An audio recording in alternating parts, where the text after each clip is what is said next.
It being 5:35, I call the Selectmen's meeting to order. What's the changes in addition to the agenda? There are, we're adding RSA 91A:3, 2A. Okay. We are adding, is that you, Steve? Hi, Steve. Okay, you're on speaker. Good, you're on speaker. We're trying to add things to the agenda. We're adding signing town property sales documents to the beginning of the agenda, appointment form for Carroll County Communications District, Pam Hearn, and discretionary preservation easement application map 408 lot 12. But did you add another? And a correction. Down in the Driveway permit. the driveway permit application, it's map 211, not 2121. I make a motion to go into non-public under RSA 91-A:3 2A, Session 1, and RSA 91-A:3 2A, 2C, Session 2. Second. Roll call vote. Fair, yes. Prentice, yes. Roberts, yes. Schaefer? Schaefer, yes. Thank you. I make a motion to come out of non-public at 6:01 p.m. Why is my computer not Second. turning on? Roll call vote. Plugged in? Fair, yes. Prentice, yes. Roberts, yes. Schaefer, yes. 4 yes, 0 no. We are now in non-public at 6:01 p.m. On, that's on. Why is this not turning on? Session 2 was... Is that strip on? Yeah, it is. I think it is. There's a green light. Is it right? It's gonna make it hard to Is it zoom. plugged in? It's not plugged in. No, that's the owl. You can Oh. plug that in. Go ahead and plug it in. But the computer's not coming on. Do you want me to call back into the Zoom, or is this okay, Keats? You're fine. I'm just trying to figure out how to get the Zoom going. Ed, is this on? Okay. Right? That's green light is on? Ha! Turned on. You should have shake it just right. You need a new strip. Goes to the machine. Maybe this was loose. That's a fun present. Okay. We Now already it's off, made the now change, it's off but in the again. audience, the driveway permit application is map 211. It's a typo. Now it's not going on again. Let me plug it directly into the wall. Can I actually do that without you doing that? Can you do that while Ashley does this? Yes, you guys can start signing. So this is, all three of you can sign that, and Ashley will notarize it. So I just need everyone's photo ID. Oh, Oh, seriously? Yep. Mr. Chairman, can you explain what you're signing? Oh, yes. We are Well, signing, How, I was supposed there's to not do 3 that. people here to sign for she's them. gonna get her ID, I hope. There's I'm not. gonna... Yeah, But there's not 3 people here to sign Can for... we sign? Richard's already signed, Oh, Oh, so. okay, so what we're signing is the closing documents for the town auction that we held 2 weeks ago. On May 13th. May 13th. So we're just approving that. That's what we're signing. Ashley's the notary. And the notary Do you public. need me to come by and sign anything? No, Nope, we're good. we're okay.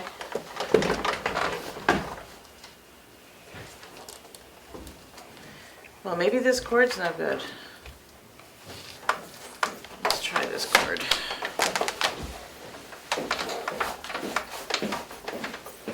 Okay, now it just went on. Weird. Ken?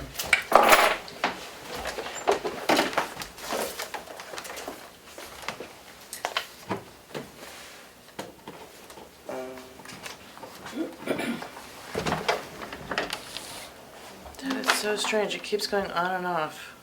I don't sign this one, Is that yours? I think. Maybe this is... Do you have a pen for our kids? Here, yeah, right here. Thank you. Okay, now it's on. That's the third time it's come on. Now one off.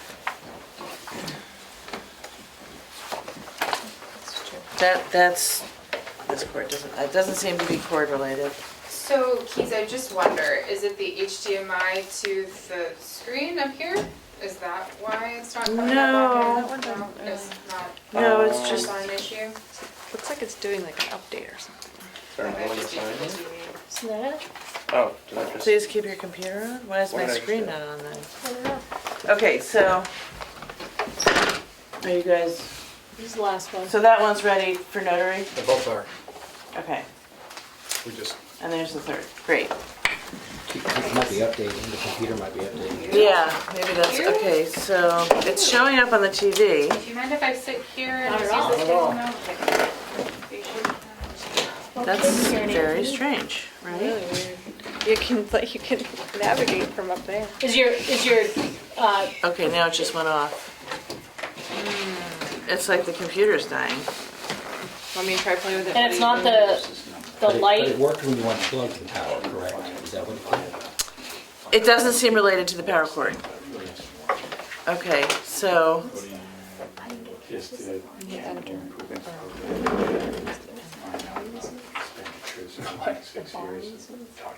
oh, yeah, that's, so I won't be, there's a state thing about preserving old files. And so we have a tax break for people who Oh, are yeah, yeah. preserving old files. Okay. okay, How do well, you at least sign I up for that? have a screen I can, I actually How old tried does your to. barn have to be? it's like Yeah, my I screen looked is at it. dying. It's like 1820s. You could maybe do that. Let's see, Isn't it, is that, where am I going here? not the L check, is it? You can X Okay. out of that. I don't know what it's from. Great X. My account,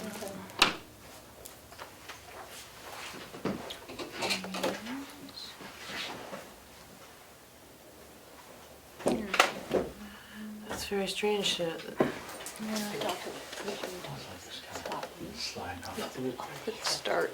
But they can put that in there and. oh, Yeah, yeah, if they have a big crew Okay. there with like a few excavators. Yeah, You seen it yet? yeah, I saw it up at Coleman's. Is it just like a big? It's like two I shouldn't pieces, have like clicked two that. pieces, but. Is it I'm not sure whose one that is, but thank you. No, I think it's mostly steel. okay, start video. I Curious. like, It might Is the be owl pretty- working? Yeah, I think it's mostly steel. Included before, It did hoot, okay, Give it Good. a little bit out of like concrete block. start the video. And then set it with a crane or Oh, okay. maybe big Okay. excavator. All right. So we're in action, it's just not showing on Is there here. anybody in the waiting room? 40-foot span. How do I, Karen let's see, Anthony For that price. was, how do I do that? You go up Yeah. to the Yeah, right 'cause hand the bridge itself, I think, corner, is it should like a little like 75. Or participants. Maybe 100. There we go. But I think it's No, there's nobody in the under waiting 100. room. And, So you can't set Dana your- was, Bits and pieces on it. yeah, all the like. Oh, 3 furniture people and in waiting room Yeah. manpower actually. and stuff like that What do together. you do with the water while you're doing that? Steal all those licenses. no, I don't know if they'll pump it. I will not Yeah. commit a foraging today, whatever. wait, All right, very good. Thanks, Ashley. thank you so much. I am this. So we are all set because we have this from here, To be fair, I just Perfect. want from mine. when we were Oh, here okay, with great, Richard, so we're all set otherwise. thank you. oh, But then we didn't have a All right. forum because we oh, can't. so Do you. we let So I people had in? to sign, so Okay. that's why. Video, Being like really slow. I don't know. okay, now it's gonna, Participants 3. I don't know. let me unmute it.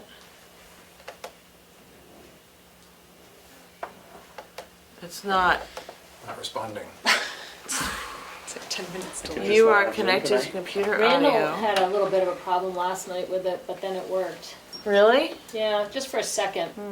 But it all seems to be glitchy. Just a second or? Did you let anybody in before? It was not working for just a second. And then it worked for the rest of the meeting. We're all in trouble. Okay, I don't want that. Yeah, X out of that. Oh, here we go. See the waiting room now on the Okay. right, and you can admit people. Yeah, admit. Admit, Except that's, come on, oh, there you- where's Dana? He's in the waiting room still. Admit. Admit. And is there anybody else? That's it. Is it working? Yes, Look at us go. although Okay. it looks like this is, I gotta figure it out. I would try it. Don't do it now, but maybe Yeah. we can mess around with it. okay. Alright, I'm gonna move on to, we're at a non-public, I wanna move on to new business. Mr. Chairman, are you sealing any of those minutes, or Minutes are not sealed. did you vote to come out of non-public? Yes. I don't Yeah, they did. recall. You did, okay. Yeah. Thank you, sorry to interrupt. So I'm gonna move on to new business. I make a motion to open the public hearing for the barn easements. Second, Roll call vote. Barry, yes? Prentice, yes? Roberts, yes. Favor, yes. 4 yes, 0 no. The public hearing is now open. So this is, where is,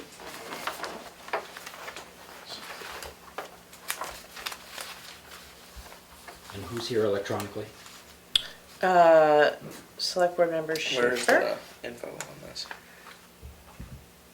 Emily is gonna explain what the barn easements are. Sure, I mean, if you have questions, but barn easements are agreements that basically anyone with a historic barn gets a tax incentive.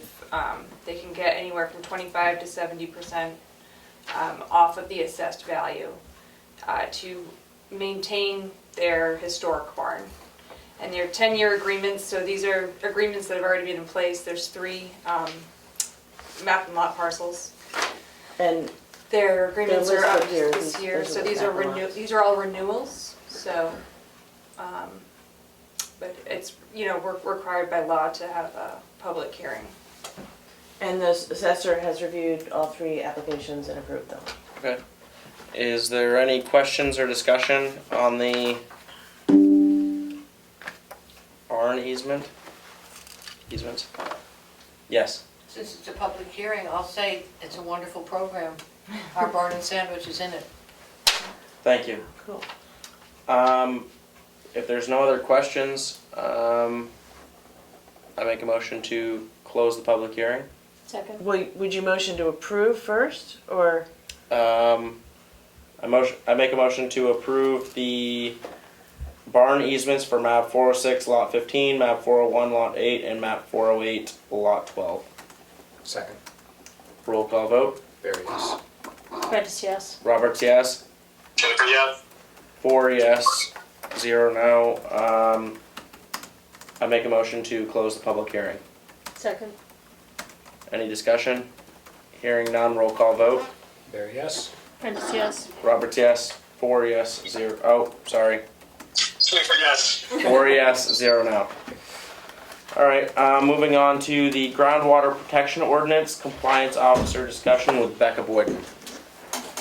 I'll come up and see you all. And just in anticipation, I've got my work business cards with me. If you want to reach out at some point to me Thank you. in my professional capacity.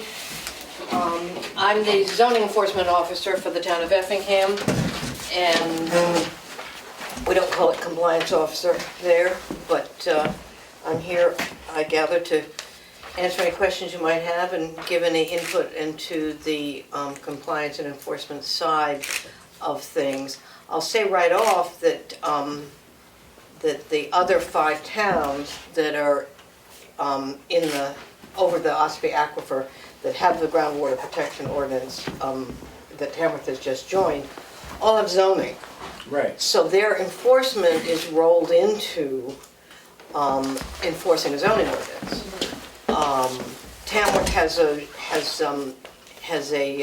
telecommunications tower ordinance, which is technically zoning.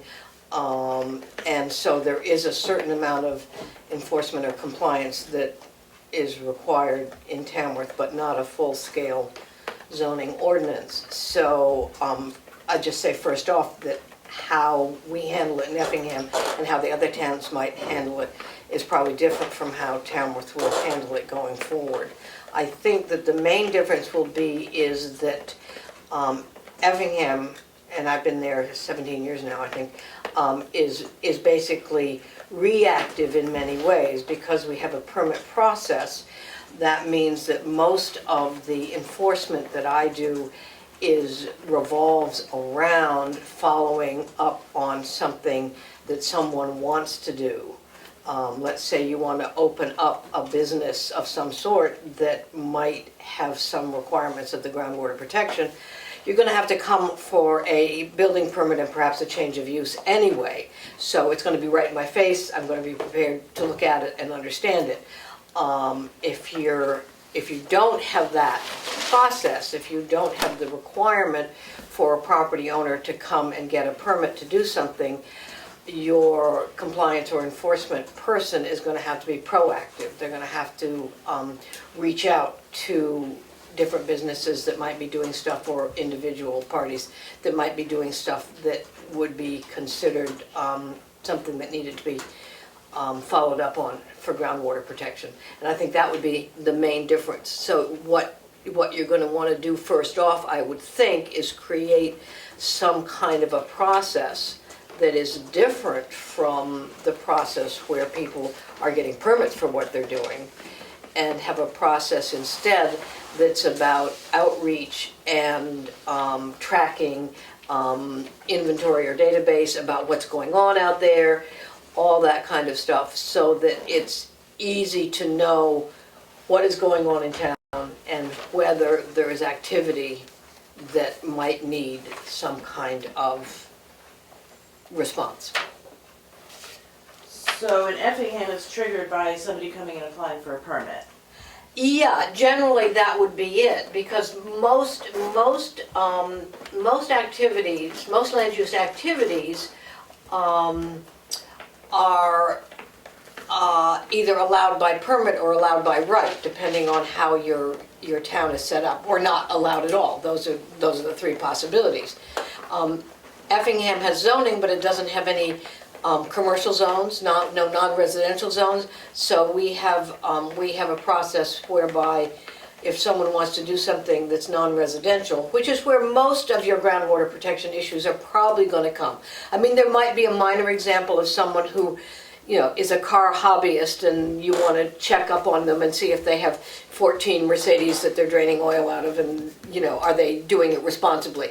But that would be less likely than the possibility that someone is just starting a business or running a business that would have an impact. So in Effingham, to start a business, you actually have to go get a permit and you have to go to the ZBA and get some kind of permission to do it, because there's no such thing as a commercial zone or a non-residential zone. So they come to the town to get permission to actually do that. And we don't have that. And you don't have that, no. I mean, there's certain regulations that go through planning board, subdivision and stuff like that. And there are things, as I said, there's telecommunications. So if someone wants to put up a new telecommunications tower, they have to come to the planning board, but it's highly unlikely that a tower is it could, but it's not as likely to bump into the groundwater protection How ordinance. long has Effingham had the groundwater protection ordinance? Theirs came in, I think it was 2012. 2010-11 is approximately when the initiative started. There was a model ordinance that the state did, and they provided it to all the towns, and Green Mountain Conservation Group took the lead in informing all the different communities and helping, and then each community took the model ordinance and jiggered it to work with them. And I think just about everyone, since they had zoning, rolled it into their zoning ordinance. There's no reason you can't have a standalone ordinance, but it's rolled into Effingham's, and I'm pretty sure that Ossipe's is rolled into theirs, and they're in a butter of Effingham, so I'm a little familiar with that. So when you're saying, am I speaking in turn? Yeah. So since we don't have a permitting process, somebody would have to the compliance officer, or whatever they're called, has to come up with a different system for identifying. Right, it would for identify, not unlike perhaps what a health officer would do, or even welfare, that rather than expecting people to go through a permitting process at the town office, you have someone who wants to understand what's going on out there. Somebody calls in. Somebody calls in. I mean, in the case of welfare, or. Right, Right, I mean, that's slightly different, but certainly for a health officer, I mean, the health officer perhaps not only is, keeping an ear to the ground about what might be going on, but also has a list of properties that need inspection. I mean, rental properties have to be inspected by health officers. And there are several other requirements. I just actually read all the requirements for health officer because Effingham is looking for one. And so it would be a case of perhaps inventorying all the properties in town that might have an impact. I don't know legally where it would fall in terms of what kind of changes a property might need, could do now that, once the ordinance is in effect, in terms of how much someone could be asked to change to comply if they're already doing something. Is my understanding with this kind of ordinance that it doesn't matter how long you've been running, say, your junkyard or your auto repair place, once the groundwater protection ordinance is in place, you have to comply with those standards. You can't say, I've been doing this all along, so I don't have to comply with those standards. But that is a legal issue that I'm not going to go out on a limb on. But that's my understanding. So, and perhaps putting in place a simple questionnaire form, inquiry thing that could be used. You might want to work with the Economic Development Council. Those are the people with their finger on the business side of thing, or at least they're trying to. I know the planning board and Nick Grant is here with us, so maybe he can fill us in. But I think what the plan was is to put together like a list of businesses that are over the aquifer, to reach out to them, to give them some type of notification. This is happening. Am I right in saying that? Exactly And then, right. Trying to identify those businesses on the aquifer or the wellhead areas and then reach out to them. Our ordinance doesn't go into effect until January 1st, Right. so we got a little bit Right. of time to try to inform and contact these businesses. Right, and as I say, I think that the Economic Development Group, Council, whatever, has a pretty extensive list of businesses. So, working in conjunction with them, even if it's just for contact information, would make it go more quickly or smoothly. How many hours a week does Effingham use for? Well, I work, when I started 17 years ago, I was working 3 hours a week. I'm now working 12 hours a week. So And that's for everything though. that's for everything. And the brunt of that is permitting. So we expect someone to apply for a permit to build something, and then I have to process it all the way through. We do a site inspection of the property. I have to double check, if it's a home, you have to double check the septic, make sure they have those permits and everything. And then a good portion, and I don't know how to break it out, is enforcement, which is following up on people who are not compliant. But we haven't been aggressive about groundwater. I'm sure it's not news to anyone in the room to say that the biggest groundwater issue that's been in Effingham since it was adopted is the Old Boyles Market. And in fact, that was a case of it coming in front of the town through word of mouth rather than through the application process, because the property owners did not contact the town for permits. They just went ahead. So I'm trying to think of, there has not been a follow-up enforcement from me or my department to any particular properties regarding groundwater protection. We did a lot of pursuit of junkyards. According to our zoning ordinance, junkyards are actually not allowed in Effingham. So even though there's a state junkyard statute that guides, controls how junkyards can behave and how they're licensed, our zoning ordinance doesn't allow it.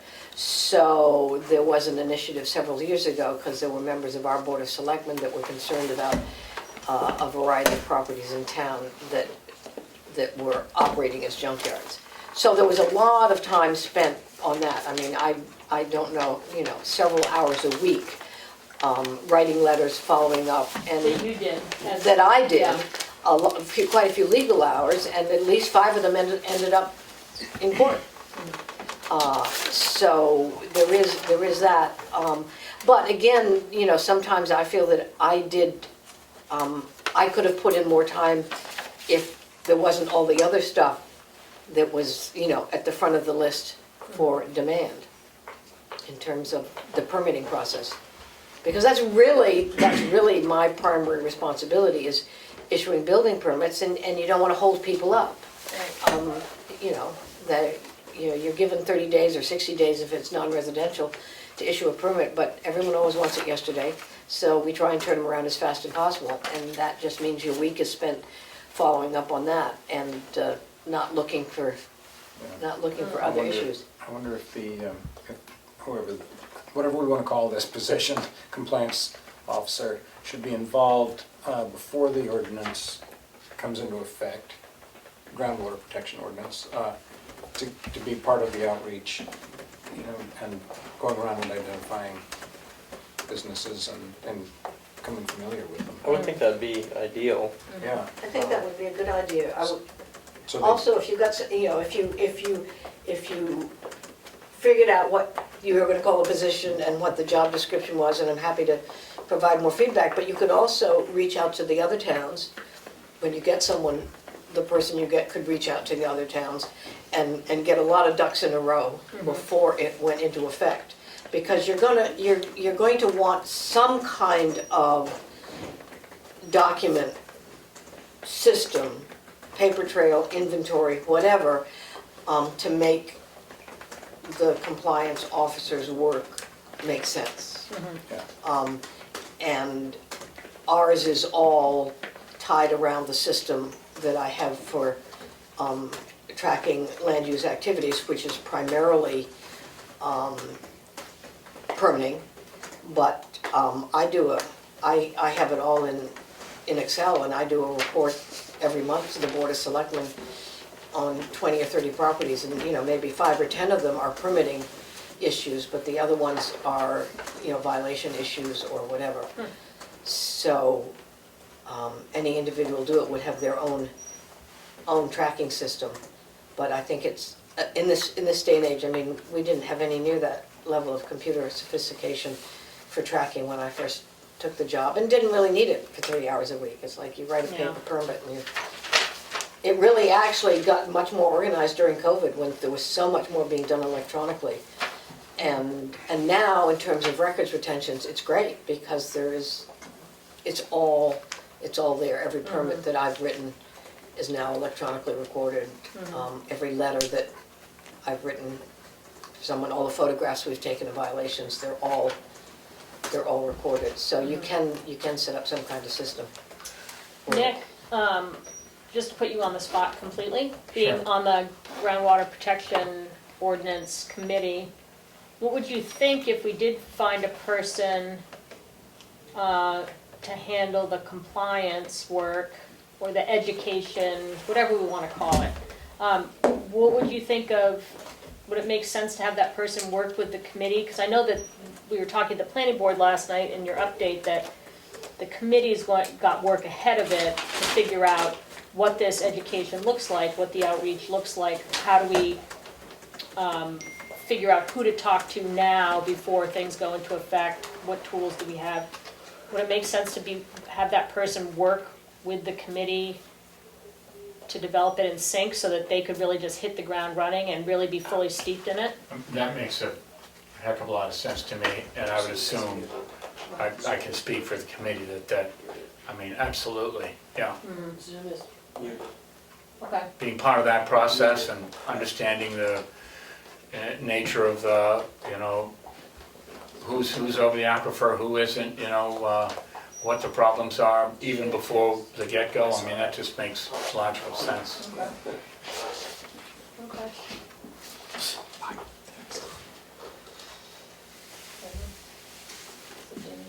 Yes. That Oh, seems thank- like a question. Thank you, yeah. So I guess getting up to speed here, it looks like we're looking to hire a sort of an ordinance enforcement officer of some sort. And Becky's here, Becca. Rebecca, sorry, Becca, Becca's is kindly helping us, understand that, what we might need to go through. And just to be clear, the reason the board is considering hiring somebody for groundwater protection and for the junkyard element of things is that those are the enforcement falls on the select board for both of those. And we've had conversations that just historically over time, enforcement, for the junkyard element at least, hasn't been consistent just because of the nature of board members coming in and off, and that transition. And kind of what you were saying too, Becca, that every week you have all of this that has to get done, and Right. those other things kind of fall to the wayside. So we're trying to find out a way to be more consistent with enforcement, but even more than enforcement, education, so that people don't end up being in an enforceable And situation. I'm an agent of the Board of Selectmen in Effingham. I mean, I'm viewed as working for the town, but I'm actually the selectmen's agent. They were the code enforcement for like a year and a half between my predecessor and when I came on board. So it is, as you say, it's the responsibility of the Board of Selectmen, but you can choose to hire an agent to do it for you, and it works pretty well. You just have to get used to your bosses changing every year. And this person wouldn't be like looking at everybody's lawn and making sure the grass isn't too high, like. We don't have the ordinance. Groundwater protection ordinance. Yeah, well, I was just saying, this won't morph into something else, like where, people, I know in Conway, they're looking at inspecting every rental property. That's not where we're going with at all. Not that I'm aware We of. don't have any authority to do any of that. We have authority right now to enforce groundwater protection once it kicks into action, and we have authority to enforce junkyards. And towers, cell towers? That's planning board. Okay. Then the other question, do we have a zoning board in town? I mean, we don't have a zoning ordinance. Yeah, you do. You have a ZBA. No, but it got morphed into planning board. There's not a separate sitting zoning board. Okay.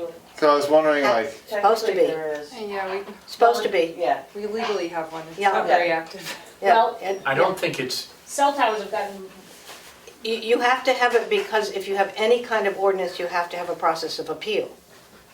And so because you have a cell tower ordinance, you have a ZBA. And last I checked, the ZBA was Don Bergen, David Little, and myself.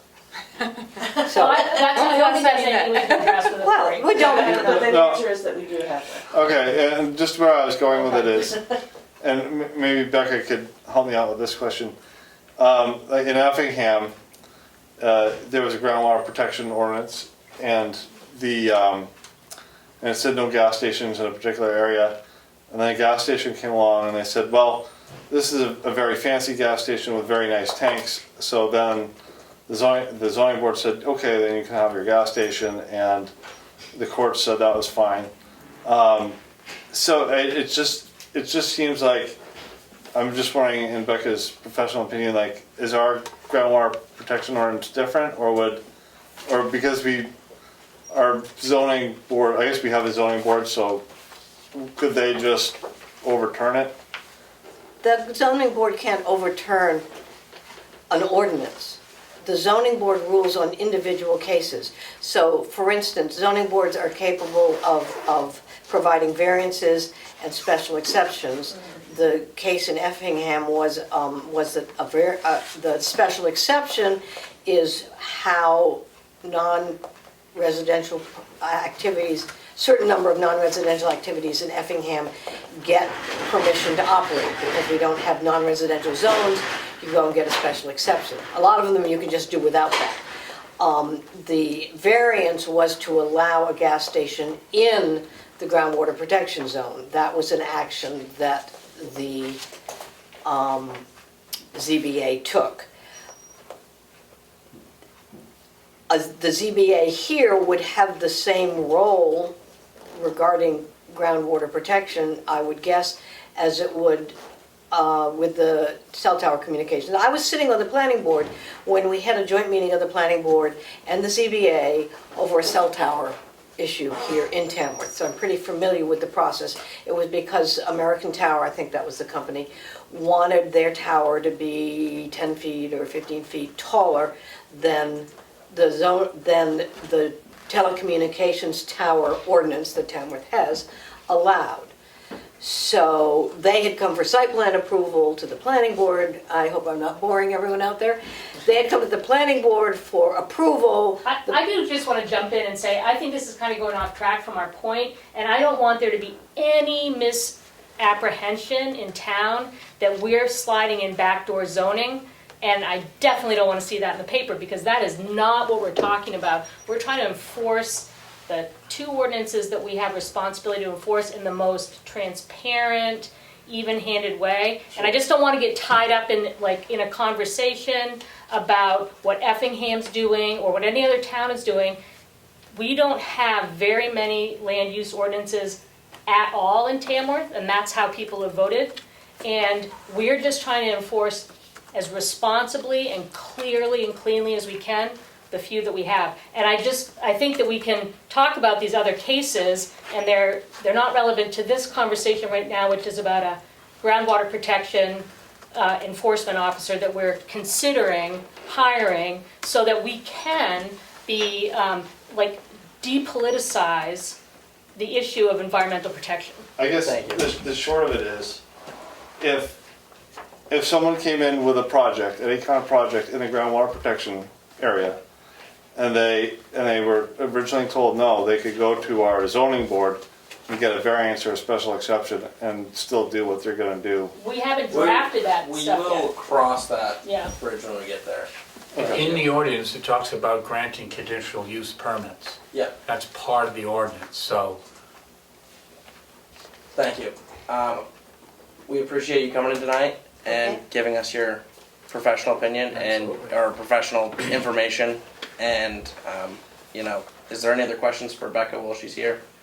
No, that was really, that was Yes, clear. Okay. thank Sorry you. we got in the weeds there. No, it's That's okay. okay. No, We- I'm just, that was like, a I little just bit of want me to, too. like, should've I know it's an stepped that down apprehension that before. some people have, and I want to be clear that that is not our intention, and It's definitely not my intention. that is not the will of the board. It's not the will, yeah, we had this conversation, it's not our will to try to sneak anything in. No, you have the voters who supported the groundwater protection ordinance by a good margin, so you have a mandate to do that, and you need to do it in the wisest and most transparent way you can. Yeah. Yep, thank you very much. Is Yeah, that thanks, ordinance Becca. on the website?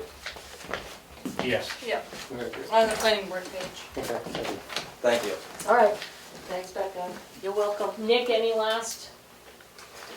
I thought that was very instructive, yeah. And, given that Tamworth is a different kind of town from some of the others on the aquifer, we're sort of, we're gonna have to make our own way here a little bit. Yep. As opposed to rely on some of the ways that other towns have been able to enforce the ordinance. Might be a little more difficult, given that we don't have that kind of permitting process. But I think, We'll figure it out. right. And also, I think it's important to emphasize that, the idea that there's gonna be some compliance agent that is working 24 hours a week, forget it, this is gonna be something that is not gonna be really high on anybody's kind of hourly, town work, that's for sure. Thank you. Will this be a per diem thing? We're not. We We're don't not have any sure. idea Haven't even yet. gotten I mean, there. this was our first conversation, Okay. about what a compliance officer does, so that we can do a little more research and Okay. draft a description. job description. Is there any other questions? We're gonna move on. Thank you, Nick. Sure. We're gonna move on to the department head report with the rec department, Emily Verney. Still feels weird. But there's a lot to update you guys on, so I thought I'd just Great, thank you. print out, and I Thank have you. more of these if anybody. Thank you. You can email the printout to Steve. Yes, Richard? Richard, I'll email you. There's extras if anybody's interested. You still there, Steve? Oh, is he? Fall asleep. So I'm just kind of outlining here what we've got going on currently. We've got T-ball for kiddos ages 4 to 7 on Saturday mornings. We've got 15 kids signed up. It's been well attended. I'm just so appreciative to our 2 coaches who show up every week. We have adult pickleball that's on Tuesdays and Thursdays from 5:30 until dark, and that's very well attended. And then we started Pickleball 101, which is a beginner adult class, the first session, which is scheduled in June, filled up very quickly. So we'll be hosting that again in July and probably again in August. So to kind of support these programs, I posted the tennis court schedule online. I purchased a lockbox for pickleball materials at the tennis courts. And I've cleared it with the tennis crew that will have professional pickleball lines painted on the courts. What do you have now, just tape? Yeah, they just tape it. Yeah. So, and we actually have a generous donation from the pickleball crew. They offered to do this kind of professionally. Oh, great. As long as we Nice. just cover the cost of the paint, so. Oh, nice. Yeah. And I'm just working on putting on an online registration because we don't really have a sign-up process for pickleball yet, so that'll be on our website. And then upcoming programs and events, we've got July 1st, which is the fireworks. We've got the band, the tent, the fireworks and food trucks, and bathrooms all lined up. Bathrooms will be there until October again. Is that what they finally got taken on?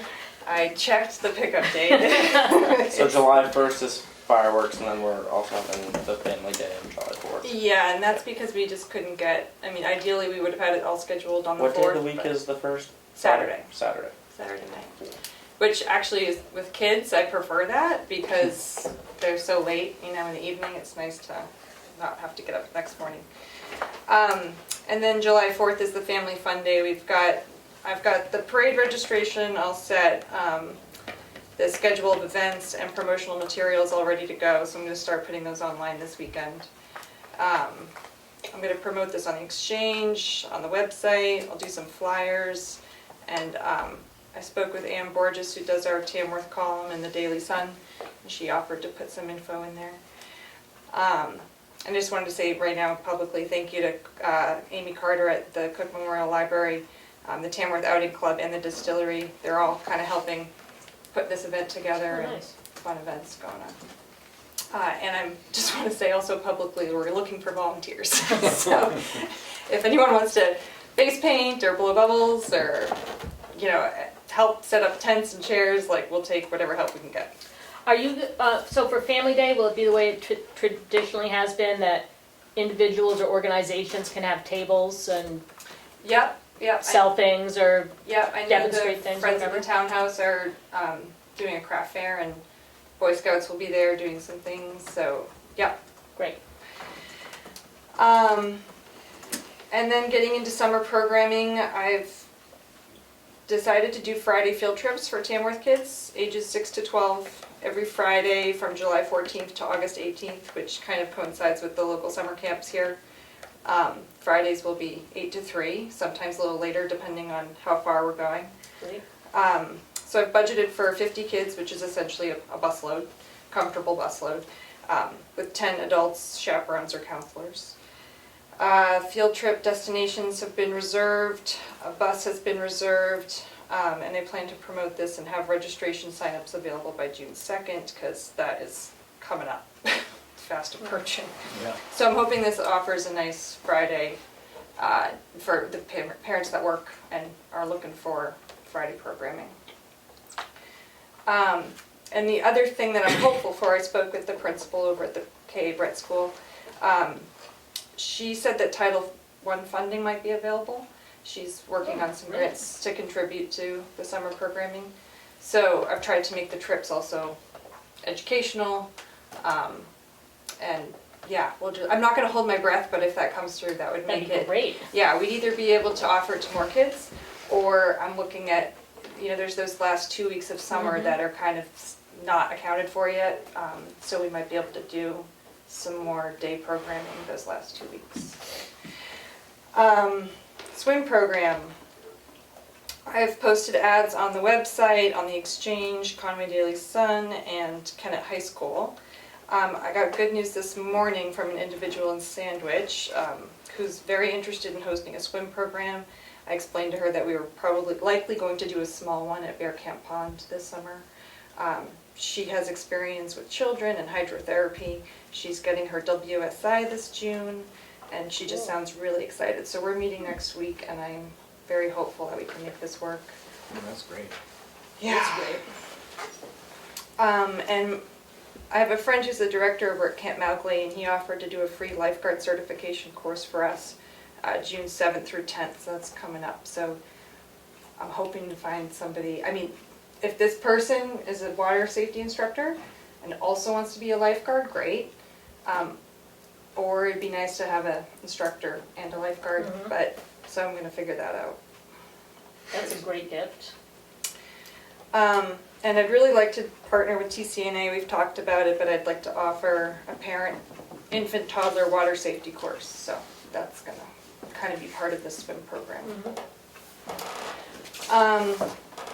And then when we get to long-term goals, I'm meeting with Bo, who's the Brett School Athletic Director, to establish what he's doing for fall and winter sports schedule, because the idea is, or my idea is, that the Tamworth kids, like Tamworth Rec should be offering programming that's similar so that they can lead into the middle school sports. So if basketball's on the schedule in the fall, that's what I'm gonna try to do.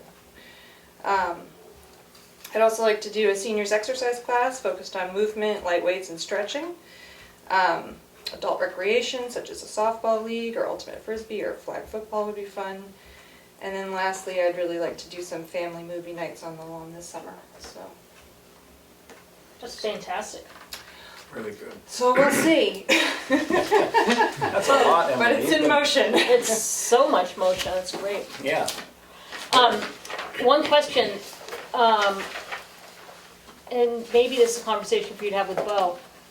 I know that Kennett has lacrosse, and we don't have any feeder through Tamworth. So if a kid wanted to play lacrosse, they wouldn't be able to start until they were in 9th grade. I know the trouble with it is like in lacrosse is the same as like it's in the spring with baseball. Yep. So like with Tamworth, you might barely be able to put a baseball team together for people who want to play sports at all. Yeah. Let alone be able to field the lacrosse team and a baseball team. So Yeah. that's kind of the issue. I mean, even at Kennett for years with, say, 300 or 400 boys, there was only 50 boys that were going out for spring sports, or 75, I don't know what the number was. So it was hard even at Kennett to put a lacrosse team Yeah. together at first with a baseball team. Now it's more, now it's been easier the last few years, but, Yeah.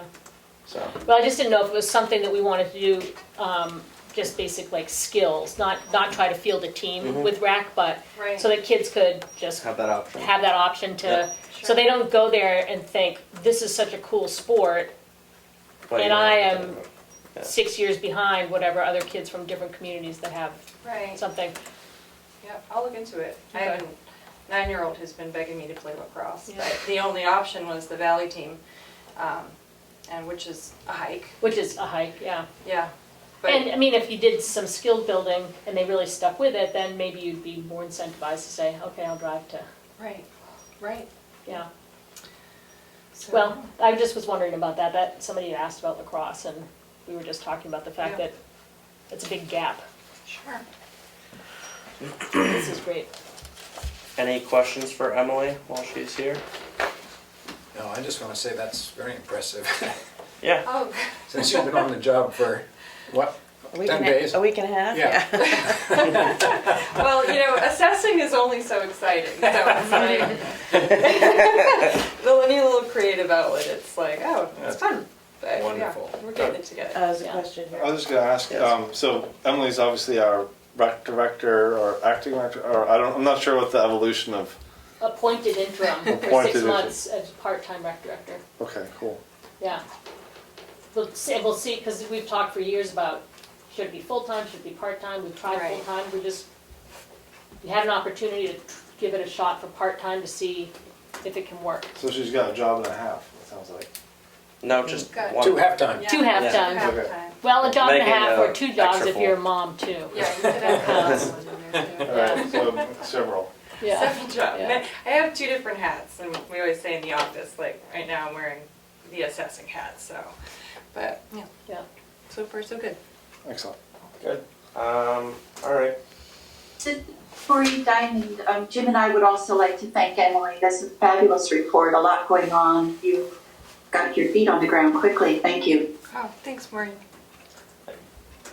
All right, moving on to old business with the road renaming discussion.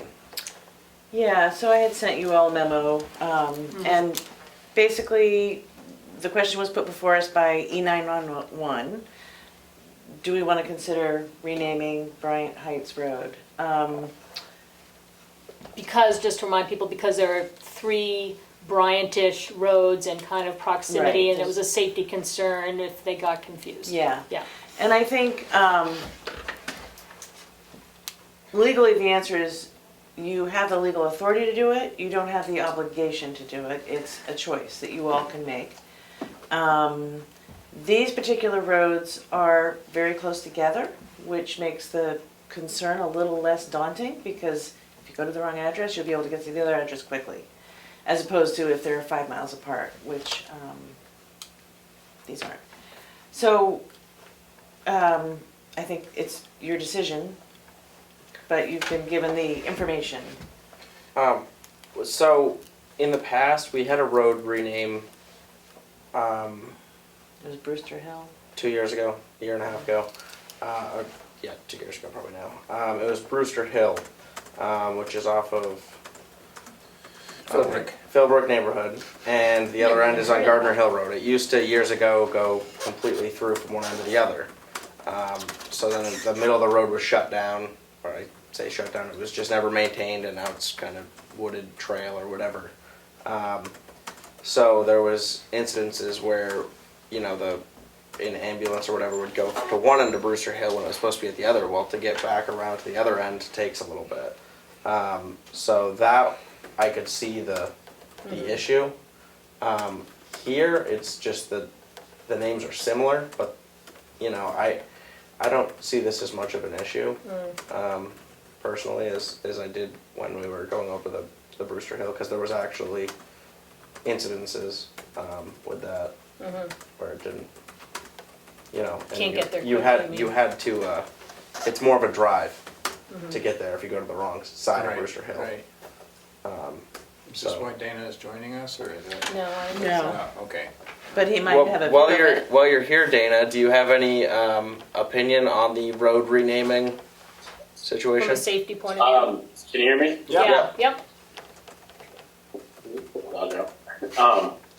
So yeah, at first glance I thought, yeah, okay, this would be easy. One resident lives up on Bryant Heights. If they wanted to change the name, now would be the time to do it before that development fully develops. But after second glance and thinking about, you know, the concerns that how much work it would be just for that one resident to change over all the information and supporting documentation, financials, and all of that, it just didn't really seem to make sense. It's not a road that we have issues with any sort of response.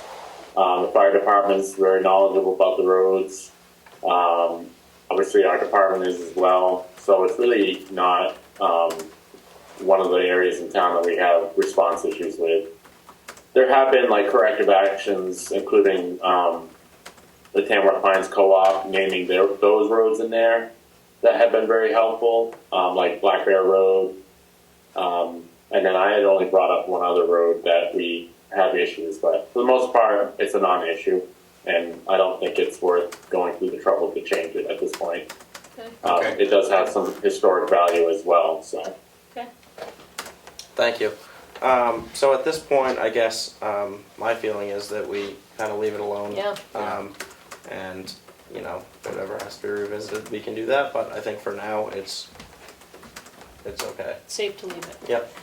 So, any other discussion on that? Hearing none, we're going to move on to Reach the Beach, review of the route and improvements with, bear with me, Amber Sadlier. Sadler. Sadler. Silent I, but I've been called worse. I'll come up here. Thank you for letting me come. I love the area. I'm from Utah. We don't have the green like you guys have. We have a lot of flooding right now, and so it's good to get away. I appreciate you taking time to talk to me. I appreciate you letting me come last month. I believe it was last month. Time goes quickly. I really just, the route is to remain the same. I really just would love to hear the feedback. Just a little bit about me. I've been with Ragnar Events for about 5.5 years.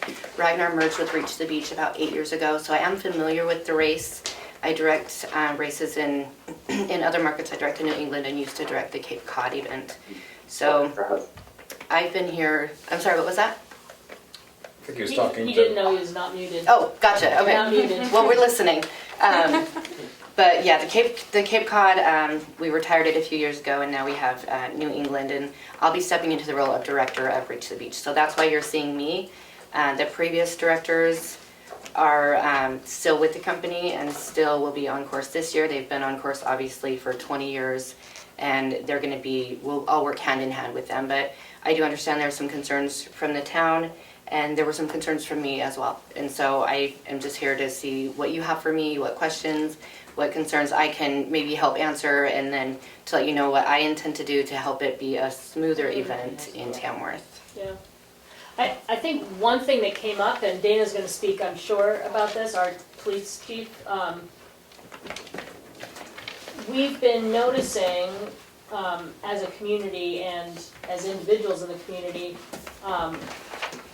over the years, probably as the event's gotten more popular, that what maybe started 15, 18 years ago in the region, as something that was predictable, busy, but pretty organized, and it felt kind of safe. Now it feels a little lawless, with racers kind of stopping anywhere on private property on both sides of the road, racing on both sides of the road, vans on both sides of the road, and these roads are like super small and windy where the race course is, and like honestly, I try to leave town that weekend because it's terrifying to try to drive down the road and worry that you're going to hit somebody.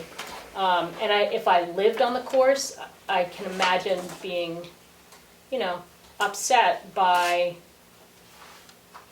kind of the behaviors of the racers. And I know they're jazzed, they're having fun, and they're trying to do whatever, but it's also, they have to realize that they're going through these communities by the grace of the communities, and by interactions with our local law enforcement and safety officials. And I do know some organizations that, and I used to work for one that worked as a like a rest stop, and we served food. And the first couple of years it was great, and then it was so challenging to get volunteers because it ended up not being beneficial to our organization. And honestly, some of the people that we dealt with were not that nice. And we had like kids working, coming for community service to try to support the race. And I don't know if it's just people are really busy and trying to manage a lot, but the people just weren't that nice to deal with. And so we said, well, it's not that great a fundraiser. That's crushing. I know, and I'm trying to be completely blunt with you. I appreciate it. But I'm just saying this is kind of what we're up against, and this is some of the feedback that we've gotten from, as a board and as individuals, from people in the community, that what used to feel like a good thing, and like you could be cheering people on, and it was energizing to be part of it, it's kind of declined a bit, so it doesn't feel so good anymore. Okay. Like the difficulties are outweighing the benefits for us participating to support the racers, and also for us to just be kind of living in the community when the race goes through. Right. So last year, I don't know if some big shakeup happened, but last year, and Dana can be much more specific about things, but like we noticed, usually like the porta potties would come in a week or two before, and the lights would be set up a week or two before, and everything. The signs would be set up a week or two before, and last year it was like race night and nothing was set up. I don't know how you guys did it. I don't know how people raced through town when things weren't there, but So maybe there's a transition that happened last year, but that I think was kind of an icing on the cake moment. Right, yeah, and that's the feedback I got, was that the town wasn't notified. I didn't direct last year, I was involved, I had a family emergency, and the day before the race wasn't able to come out. So unfortunately, I didn't see any of that. But I have gotten feedback from staff on course as well. The runners were ahead of schedule. I didn't realize that the signs had been put out later than anticipated. I'm the one who puts the staff on course moving forward to put those signs out. You'll see them 12 to 24 hours before you'll see runners. I dictate that going forward. I've already arranged to have the light towers and whatnot brought out, and they'll be brought out the day before. But all this feedback, while I'm sure it's hard to say and it's hard to hear, is super valuable to me, and I appreciate, the honesty, and would love to know what the chief has to say as well. I understand there was I don't know if it was a communication problem, but maybe a lack of communication with the police last year. So if we could talk about that and figure out how we can work together, see if we can make this not a negative event for your community. We don't want to be a burden. Good evening. So yeah, I would share much of what Leanne has shared and agree with that.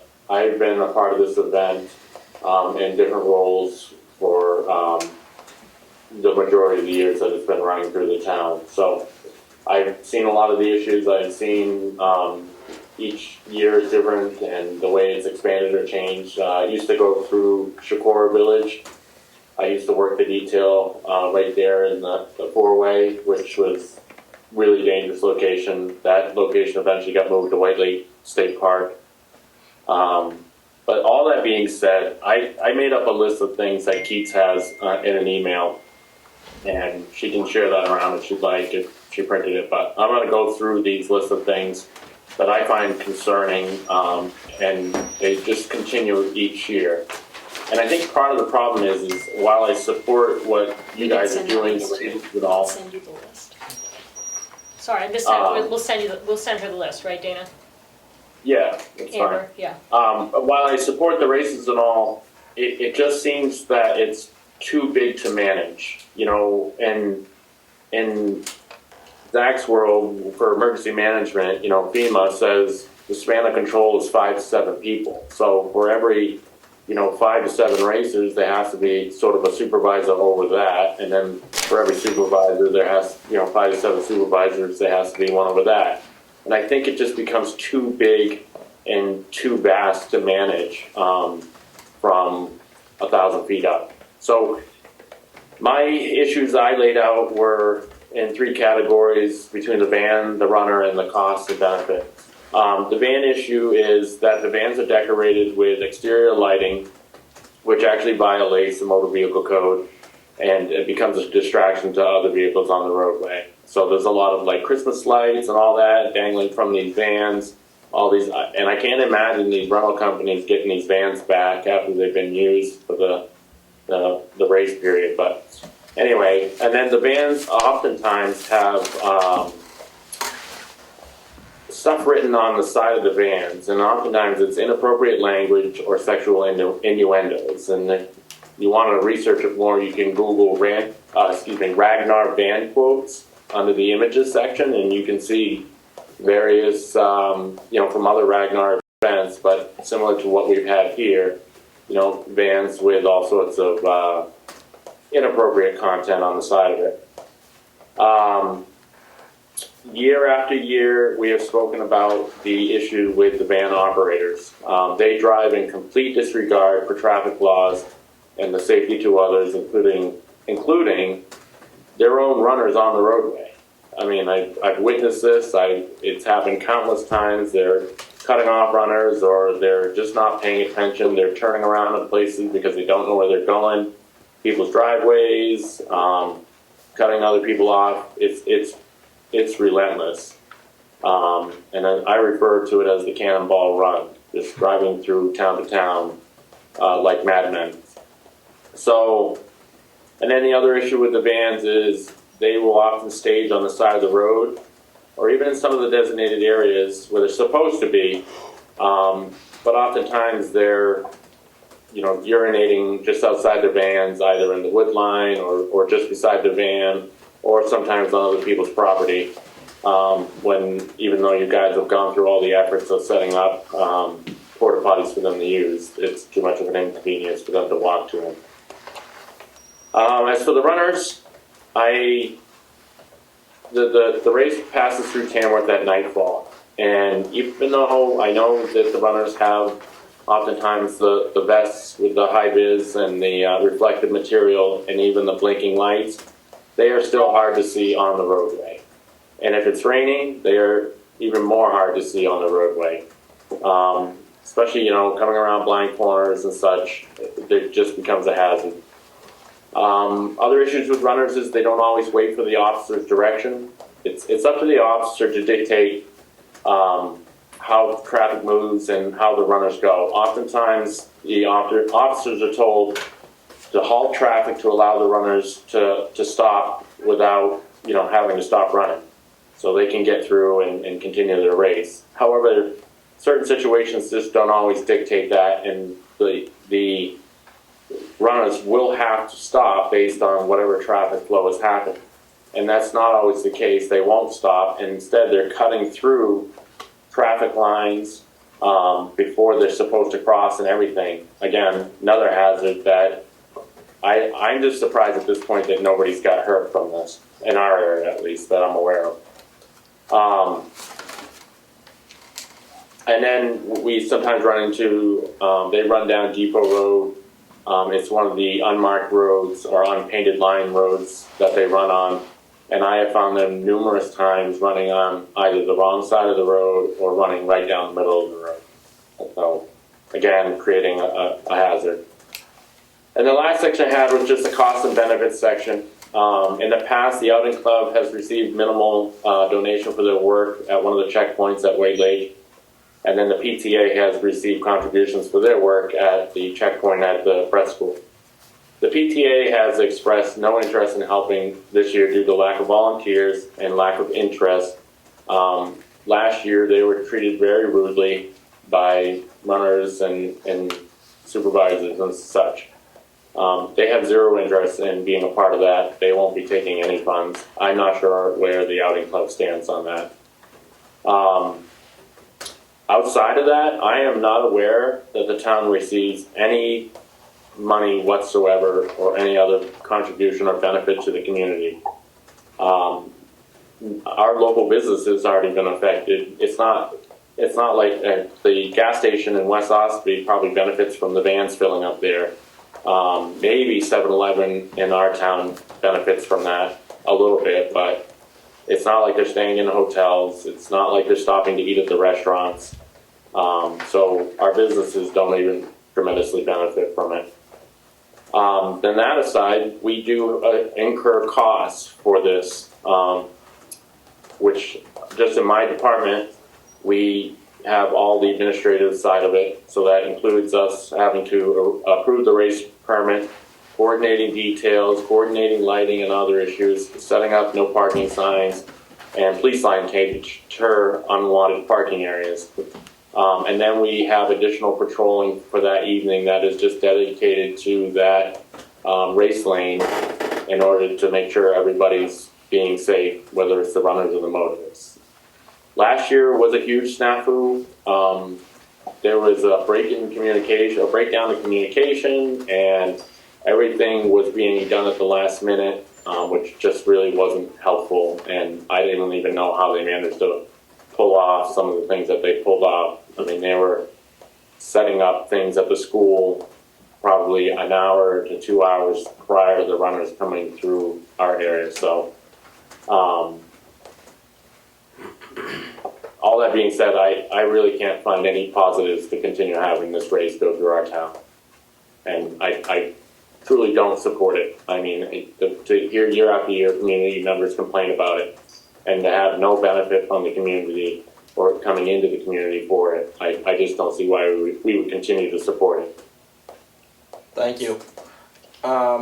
So, do you have any questions for Dana or clarification? I do, really quick, on Depot Road, do you know if they've been running with or against traffic?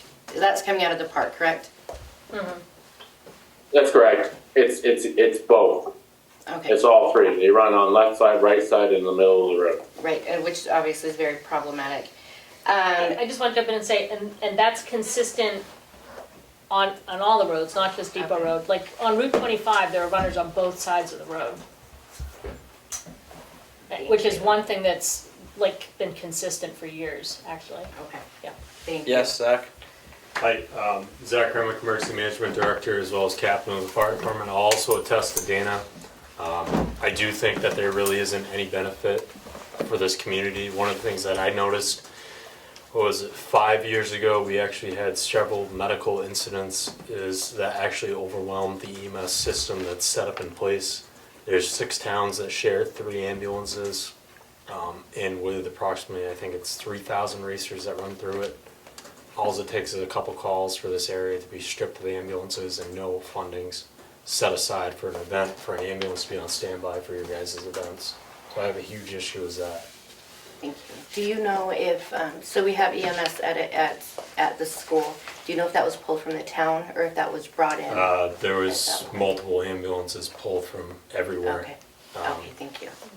Just for the event, and that does not include any of the residents that live in the communities. They did not have an ambulance available because they were supplementing your guys' event, which we don't receive any funding or standby or anything like that.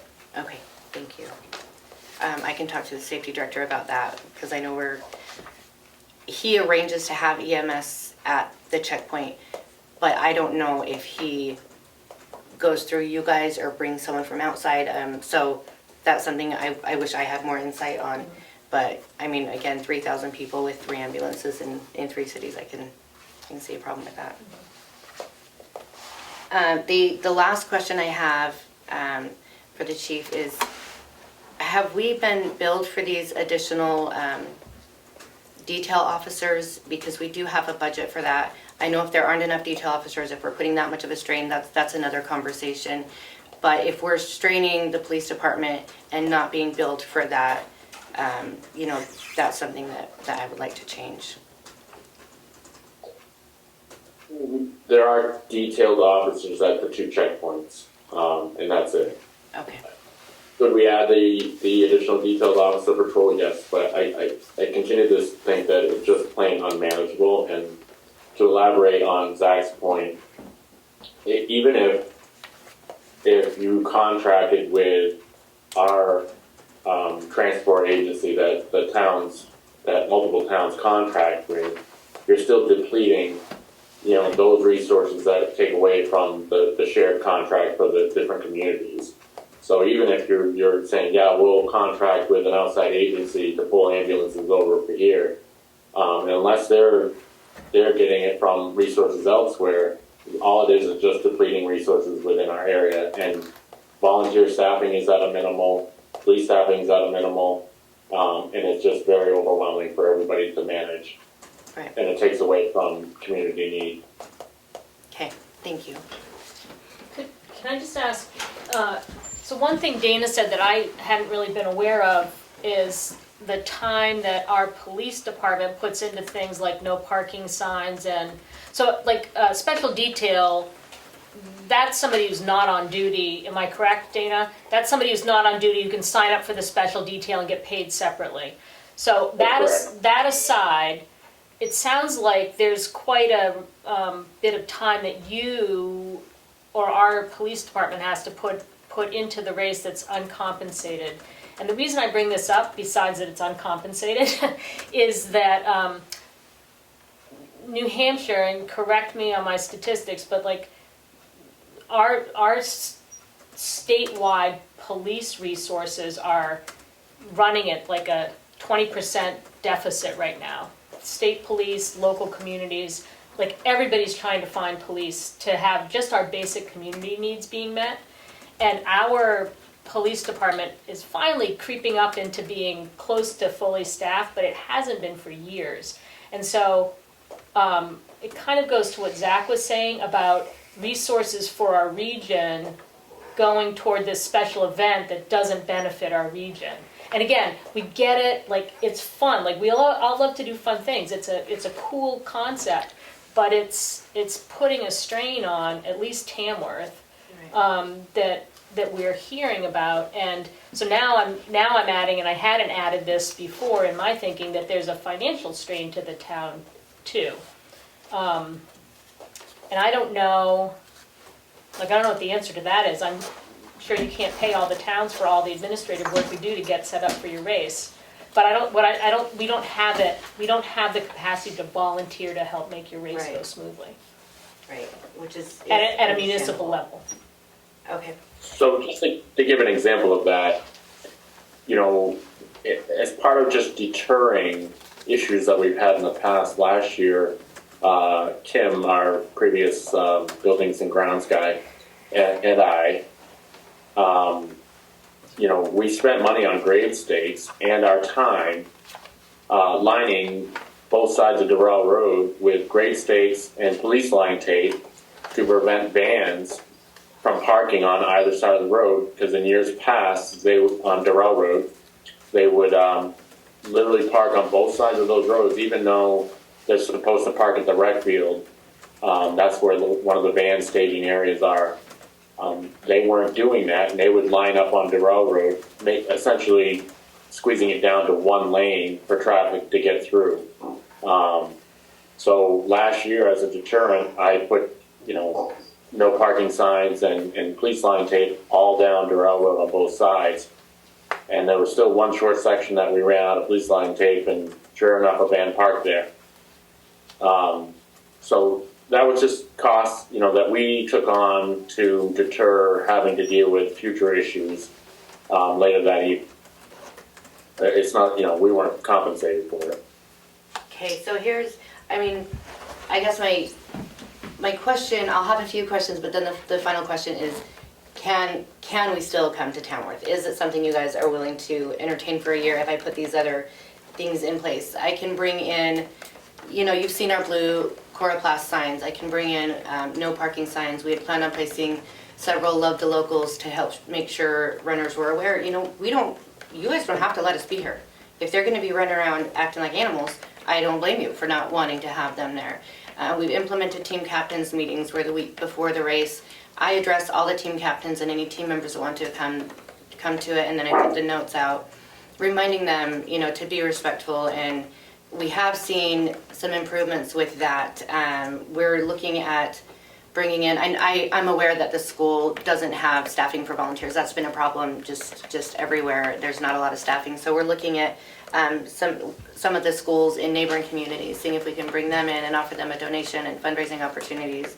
Let me see, I wrote a bunch of stuff down. Sorry, this is all a lot of information. Yeah. I'm bringing in additional staff this year to stick around the area. The Kenneth Betts School is one of our largest exchange points where both vehicles meet. That's why you guys see so much more traffic. All the communities see a lot of traffic. The race is about 350 teams, which prior to the pandemic, it was closer to 500, and I can only imagine what that felt like for you guys. So there are fewer teams, but it's still a lot of teams, and all the communities fill out. But you guys do have that really big exchange point, which is why I'm bringing in the extra staff member who will monitor the legs. So legs 11, 12, and 13 are in the town of Tamworth. They have not been designated no van support before. In the town of Madison, we had problems with people pulling over where they shouldn't have been, and we designated them no van support. If they pull over at all in the town limits, they're disqualified from the race, and that has really helped. That first year, we needed to bring in extra staff, and I think the second year they did as well. But people get the point, they don't want to lose their chance to race. I also, I sent some verbiage to Keith that we would put in the app and the runner packet and the Race Bible, the website, just letting them know, no pulling over or you will be disqualified. And that's something that I can let them know, several times and hope that they absorb it. Like you said, they're excited, they get in this bubble, and that's a really terrible excuse. I issue violations like crazy when I'm out there, and having additional staff would help. Other than that, again, I could put I have no pulling over signs. I have Love the Local signs. Those are those blue coroplast signs that they look for, if that would help. I could also see about having my traffic control company come in and drop barricades or cones on certain sides of the road, if that would help. If you guys are willing to entertain the race for a year, see if any of these plans that I've got help at all. Do you, like, I can't imagine that you don't, but when you're meeting with your captains, your team captains, like, do you do things like go over the basic traffic rules? You know? Yes, and I mean, like you run, literally- you know, it's- you run against traffic. Yes, and we tell them unless it's stated otherwise, you run against traffic. If there's an officer there, you are to cross with the officer, only use pedestrian walkways, only cross where it's actually Yeah. said to cross. And so it is very, very frustrating because I can give them this information. It's a matter of really pounding it in them. And when you say you're gonna lose your chance to run and you're gonna be disqualified, they really listen. And I have really considered multiple parts of the course, making it that no van support for safety issues. Like I said, I've been on course a few times. This is my first year directing it. And so that's why, you know, all the changes at once. I literally tell them, like, use a portable toilet. I mean, there's just certain things that, you know, you guys brought that to me and that's very frustrating. And it's one thing that I'm gonna have to put in all the verbiage that goes out to them, all of their information that hasn't necessarily been in all of those touch points. And some look at the app, some look at the website, some look at the runner packet. And so as long as it's in all of those, then more people are gonna see that. And when are you looking for a decision from us? As soon as possible, because it's gonna require a major reroute and communication with other teams. So, I mean, I would rather you kindly tell me no if you know the answer is going to be no, so that I can have a chance to look at other options. Again, I would love it if you guys would consider entertaining the race for another year to see if this improves anything, if we haven't burned a bridge. If I may, Yep. I agree that it's an exciting event. Everybody's out having fun, and I know I sound like the anti-fun police, but you know, my role is to keep people safe and make sure that the community is safe. To back up on a point that you made about disqualifications and stuff like that, again, it's too much to manage. Having been in the position of working traffic details and having a violation, I don't have the time, nor does any officer have the time to stop and note whatever vehicle just violated whatever issue, because they take their eyes off of that intersection. They're gonna have an accident or run or get hit, and it's too much of a safety risk. I said last year that after the race was over, I would not support signing, because I signed the permit for the state permit to run on the roads, that I would not support signing that this year, and I stand by that. But certainly the board has the authority to override me on that. Well, I'm gonna make it. Sounds like we ought to discuss it. I don't know whether we have to make a decision tonight, but how do you feel? You want to decide tonight? I'd like to make a motion that we do not support the Reach the Breach race through Tamworth this year. Second. Discussion? Steve, are you back with us? He got, he had a bad signal. He texted me, Okay. so he's not. I just don't want to be, like, it's hard to chime in when you're on the phone. And I guess the reason being is because it just, I've been a driver on the roads when this race is coming through, and it's just overwhelming. It's just like unmanageable. It's overwhelming. I don't know how there's not more accidents or people getting hit by cars. It just seems completely unsafe to me. And so that's my thought on it. You know. I think if it were something that our community were really involved in, like if we had a bunch of racing teams and so it felt good to have our racing teams come through, then I could get behind it. But it really has been like years of feedback from community members, from different perspectives, from people who are trying to support your racers, who are trying to make a little, fundraising money, who are working the events, who live near the course, and and you're stuck with it in this new role, and I'm sorry for you, but if last year were a blip, it would be different. And I would be firmly supportive of giving the race another chance, but it's been a kind of a downward trajectory as the race has grown, maybe, I don't know. So it's hard to have it go through town, and I'm not kidding when I say I try to go away that weekend, because it's a lot. Yeah. Any other discussion? No, I think I'm behind Dana. I mean, Dana's had some pretty good experience with it, and he just thinks it can't be done safely, so. All right, roll call vote. Barry, yes? Is it a yes? Well, how did Are you we- phrase What the, was how the did you phrase the motion motion? Make a motion to, what was my motion? Motion to not support Reach the Beach. So So it's a yes. yes if you're Okay, not yeah. supporting. Yes, Prentice, yes. Roberts, yes. 3 yes, 0 no.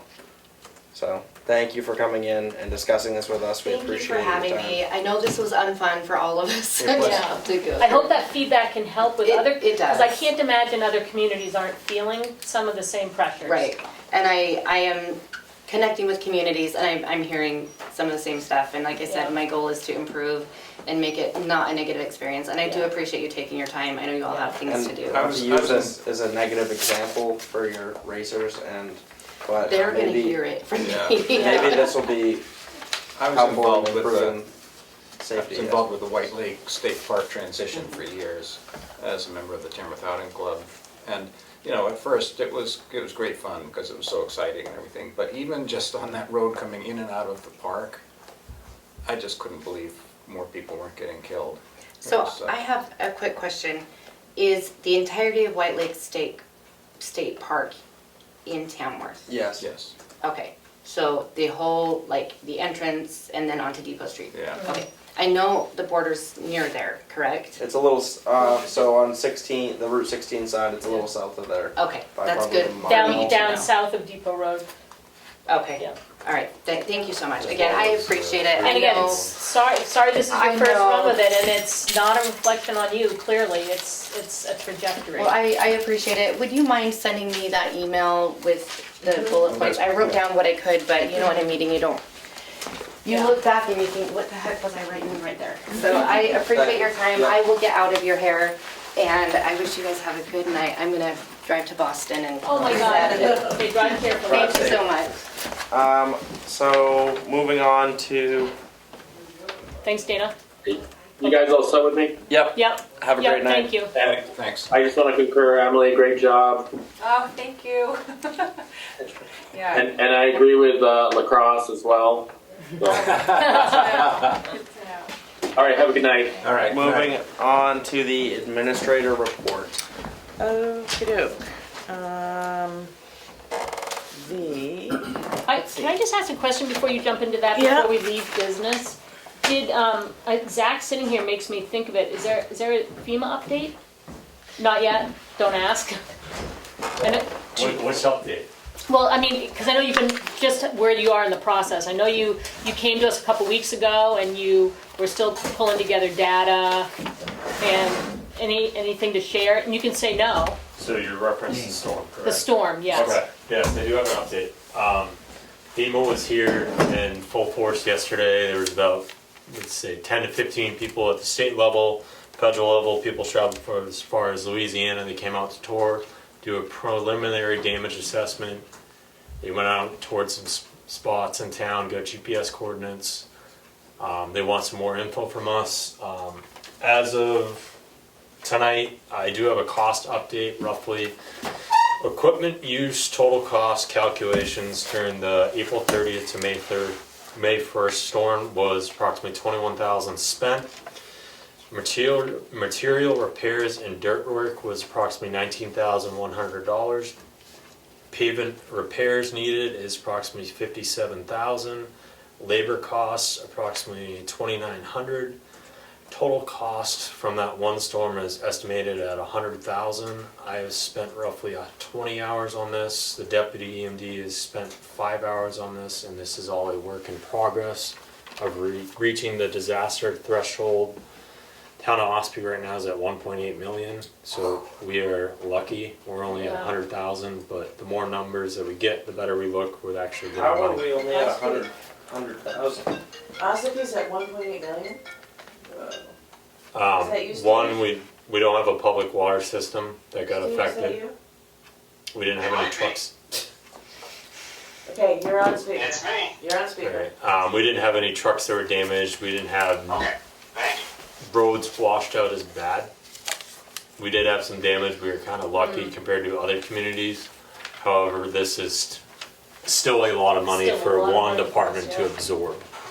This cost is actually not the true cost of what he spent. This is actually less. So it does not include the straight time. We do not get reimbursed for that. I'm only getting reimbursement for overtime rate for the highway guys. The fire guys, I was able to get reimbursement on that because that was emergency protective measures. Using the fire truck, the police chief was also able to reimburse because he was also doing emergency protective measures, blocking roadways, stuff like that, making sure everything was safe. This is a lot of work. So that 100,000, give or take, is the reimbursable number? Right what you're around there. saying? Yeah. It might be a little more once I figure everything, but it's right there. So. Thanks for all this work. Yeah, thank you. It's a lot of work. Sorry, did I skip over you by accident, Zach? No. No, he wasn't on it, which is Oh, why I okay. jumped in before we got into the It's like, wait a second. So, the yeah, next section. thank you for putting in the time. I saw both you guys in here, actually today, earlier today. Yeah. You should have seen the room full yesterday, because there was so many people. I just wanted to also thank Keats and Emily for helping us out with this whole thing. It's been a lot of work. So Good. Thank you. Okay, our bank balance is $1,763,364. Big things going on this week was the FEMA visit. That was an interesting meeting, watching everybody go through that. We closed, as you know, on our properties today, so Christine was here from 10 to about noon, working with each of the buyers and closing all that out. And you guys have all signed the documents today, so we're done, except for filing starting tomorrow. We received, on the townhouse RFP, we received one straight bid for architecture. As you may recall, the RFP was for architecture engineering. One architect gave a proposal, and then, well, I'm gonna put it on the agenda next week. I Okay. didn't put it on the agenda this week because Richard has been so involved, it's Okay. better to have him be here. Yep. The other response was a response, not really directly in response to the RFP, because we'd received it last fall. It was the company that did the metal fire escape, and they resubmitted essentially and said, you know, please note that that bid has engineering as a part of it. So it's not a straight engineering bid, because it includes the whole construction, and they couldn't separate it out. So that is something that the board will have to consider next week when it goes on the agenda. Okay. And then finally, I think you may be aware that Eversource is in the process of kicking off a huge construction project along their whole right-of-way for all the poles. I think there's 264 wooden I read that. power line poles, Yeah. and they're gonna all be replaced with some specific kind of steel, I don't remember what it is, but and it's going from Campton Yeah. to Tamworth, so it's a long length. And that will, they'll be sending notifications to every person who abuts those properties. And they send us lots of updates, but that just, you know, it's worth noting that that's gonna be starting soon. And that's a big project. Good. Moving on to the signature file, I make a motion to approve the select board meeting minutes for May 18th, 2023. Second. Roll call vote. There, yes. Prentice, yes. Roberts, yes. Schaefer, yes. 4 yes, 0 no. I make a motion to approve the select board non-public meeting minutes under RSA 91-A:32A, Session 1, RSA 91-A:32C, Session 2. Second. Roll call vote. There, yes. Prentice, yes. Roberts, yes. Schaefer, yes. 4 yes, 0 no. I make a motion to approve the Barnstormers letter of permission to sell liquor. Second. Roll call vote. There, yes. Prentice, yes. Roberts, yes. Schaefer, yes. 4 yes, 0 no. We did the, We did that. the barns. I make a motion to approve the driveway permit application for map 211 lot 52 sublot 7.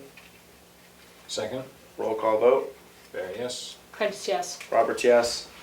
Schaefer, yes. 4 yes, 0 no. I make a motion to You gotta see what her name is, it's in there. approve the, where is it here? Oh, it's right up here, you can just say it from this. Oh. Pam Hearn. Approve the appointment form for the Carroll County Communications District, Pam Hearn. Pam Hearn. Second. Roll call vote. There, yes. Prentice, yes. Roberts, yes. Schaefer, yes. 4 yes. So that means we're all 0 set, no. that's our second person, right? With Yeah. Communication District, great. I make a motion to approve the payroll manifest in the amount of $35,255.97. Second. Roll call vote. There, yes. Prentice, yes. Roberts, yes. Schaefer, yes. 4 yes, 0 no. The cash used to date is $4,728,416.53. Select board update. I attended the sewer commission meeting, and there's some good news. So, as you may know, New Hampshire DES claimed and may still claim that Tamworth Village septic system is out of compliance since there's potential to overload the leach field. They came to this conclusion using figures provided by the previous sewer commission. And they were using a handbook from DES, and, you signify this building one way, and you signify that building another way. And then you read from their handbook what the usage assessment would be. But this board, this commission, went over all those and determined that some of the buildings were assessed improperly. They made corrections, and they had Jim Rhines from Horizon Engineering approve their adjusted numbers. Oh, great. And so they sent them to DES saying, we think we're not out of compliance because these are the numbers that we come up with. And they got a response from DES that was not entirely positive, saying they would review it and be in touch. But that was at least 7 weeks ago, and they've heard nothing from DES, and feeling the need to move forward in the interest of the village and the businesses in the village, they made an addendum to their ordinance, including RSA 149I as addendum A, and it clarifies their authority to allocate usage on the system as long as they don't exceed the leach field capacity. 149I? 149I. Thank you. So they just felt they have the authority to go ahead. And there were 4 applications on file for increased use. And actually, some of them weren't really an increase, but they can satisfy 2 of them immediately without even thinking about it. And the other 2 they can satisfy after a conversation with the owners. Wow. Just to solidify the plans for the future. But yeah, they have some capacity available. So they're just going ahead because they haven't heard. Their attitude is if DES doesn't like it, they should come prove them wrong. Because I think so that's good news for the village. Does that, did the refigured figures change people's bills? Is that how that works? Well, they will have to redo the billing, but they don't feel they could do it in the middle of they can't do it instantly. Mhm. So I think what they'll do is redistribute the billing probably at the end of the year, Mhm. starting the year. Yep. Because, they just have to meet their expenses and Right. put money aside. So, yeah, Well, I think that's great news. Good. yeah. Good. So that's all I have. Leanne? Okay, planning board last night.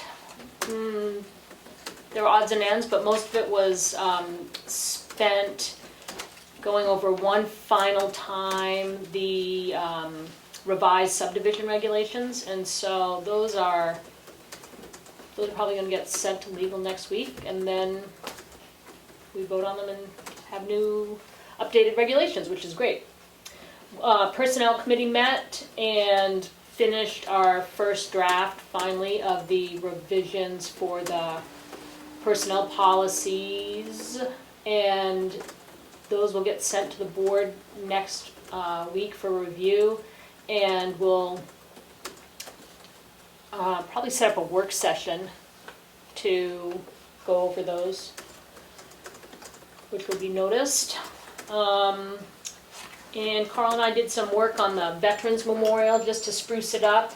Sadly, we haven't yet had any response for the Veterans Committee, and we'll put a big push for that so that definitely for Veterans Day we'll have another ceremony there. We're sorry not to have one this year. The person who's been kind of key in organizing it for the past couple of years has a family wedding, so she wasn't able to do it, and nobody else has stepped in yet, and I'm sorry I'll be away, but it looks nice anyway, in memory of all those people who served. And that's it. Update for me. Talked to Richard Roberts this week. The paving, maybe I said this last week, but the paving is complete and the shoulders on both the lower end of Depot Road and Washington Hill Road. I don't think Philbrook neighborhood got. Haven't been by there. I went by it, no, But not yet. also, he mentioned that the Scott Bridge might be getting replaced in about 1 to 2 months. The bridge is in. Now they're just coordinating schedule-wise when it's going to work out to do. He said that it'll definitely be able to be finished complete in 2 days. It might be 1 day. Wow. That's amazing. That includes demolition of the Yeah. old bridge? Yeah. Wow. It's just a Big culvert. culvert, that's in right? there Oh, now. it's just a Yeah. culvert now? Yeah. Yeah. I wasn't And aware. so what they'll do is they'll have multiple excavators there on both sides, big excavators, and a lot of manpower. Yeah. And it'll just be a juggling act to get everything out and back in the same Yeah. day. Wow. So that's the goal, but 2 days definitely. And at a substantial savings, way under budget, right? Yes, I'm not sure what the final numbers are going to come in Yeah. at, but it's definitely going to be under That's what it was budgeted. So that's good. Fantastic, yeah. Did he say anything about the timetable for grinding Great Hill Road? He didn't mention it. Yeah. When I talk to him again, I'll run that by him. He didn't say anything about it this time. Other than that, that's pretty much it for me for the week. So, Steve? Yeah, so I reached out a little while ago to some contacts Pat Farley gave me regarding the Mount Washington Valley committee, and heard back from them that they're going to actually be sending the Tamworth Select Board a letter requesting some representatives, outlining the duties and the dates. It doesn't start for another month, I think, the meetings. So that's good traction on that. Happy to hear that's coming in. Also, Willie Farnham had been working on the open enclosure plans that we needed to amend. and feels like he has gotten those to a place where they're acceptable, has submitted them, and we're waiting for feedback from the state on that. For the transfer station? Correct. Yeah. Steve, are they gonna be sending, that letter to me for me to distribute? Do you know? That is my understanding, yes. Okay. And that's it for me. Is there any public input? Hearing no. I'm sorry, you guys gonna be open tomorrow? I'll probably just need some stuff, like the town election results. You guys might have emailed them to me, I'm not sure if I have them, like electronically. Are they on the website still? They might still be on the website. I can email them to you if you want. Oh, that'd be super. Okay. Thank you. Any other public input? Do I have your email address? I just want to say, David, thanks to Linda Eldridge for sticking with the personnel committee. I know it's been a long slog, and she has brought her years of experience with several municipalities to the table, which is really helpful. Thank you, Linda. Thank you. Hearing no more, is there any more public input? Hearing no I more. sent my comment to the chat. Oh, thanks, Jim. We don't see it. What's under We're having more? a few technical difficulties here. Is it something you could say, Jim? What's under more? Oh, yeah. I just want to thank you all for everything you did tonight. We're both very, very glad to have the Zoom link. And there were so many things of crucial importance to the town that were raised tonight. So anyway, we were both very glad to be part of the audience and to understand the complexity of these issues as well. Thanks again. Thank you. Thanks, Jim. Any Thank you guys for coming to all these meetings virtually. Any other public input? I just keep thinking about the situation with the wetland, or not the wetland, but the water protection ordinance. Yeah. And I'm still kind of wondering, like if somebody, it sounds like if somebody wants to do a project that's prohibited, they could go to the ZBA and then they could just get their project. At this point, we're not sure, so thank you. Is there any other public input? We don't know. That's what, so between now and when it goes into place, the Groundwater Protection Ordinance Committee, which is a subcommittee of the planning board, is still a thing. And they're still meeting to do this next phase, which is what does implementation and enforcement and education look like? So those questions are all legit questions. There's no answer because it doesn't exist yet. Because they're creating that now. And so Nick, who was here, is on the planning board and he's on that committee. And then just another question about on the same topic. I wonder if what's the Lakes Region Planning or somebody like that could do this for us, because it seems like a little hard to have an employee just for this one.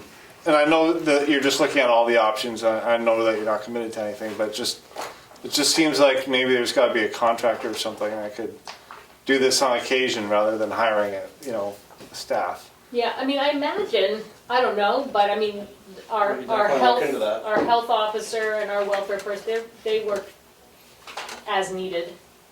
Okay. So it would be hourly. Yeah. Yes. So sorry, I meant to ask this tonight.